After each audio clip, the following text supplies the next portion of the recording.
Balai Besar Pengawas Obat dan Makanan Denpasar menemukan 4 jenis makanan yang mengandung boraks dan formalin saat melakukan sidak di Taman Budaya Denpasar Rabu siang. Jika dikonsumsi secara terus-menerus, makanan tersebut dapat mengakibatkan kanker.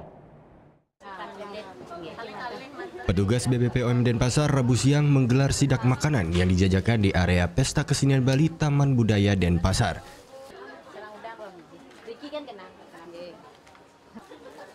Petugas membeli 32 sampel makanan mulai dari sate ikan, kerupuk, bakso, hingga kue basah.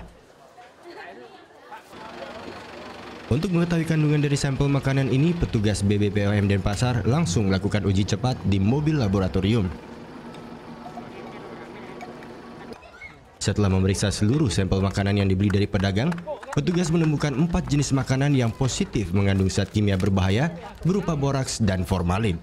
2 jenis kerupuk beras terbukti mengandung boraks, sementara 2 macam sate ikan laut juga ditemukan kandungan formalin.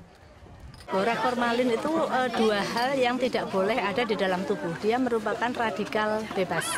Di mana radikal bebas kalau masuk ke dalam tubuh manusia, dia akan sebagai pencetus kanker. Nah, ini semakin lama semakin menumpuk. Jadi bahan ini di dalam tubuh nanti semakin lama semakin menumpuk. Makanya timbulnya nanti kalau terus-menerus terpapar, itu nanti 5-10 tahun kemudian.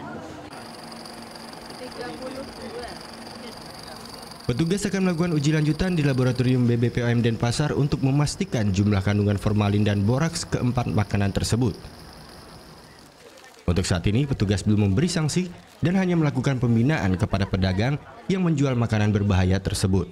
Muhammad Hasanuddin melaporkan untuk NET.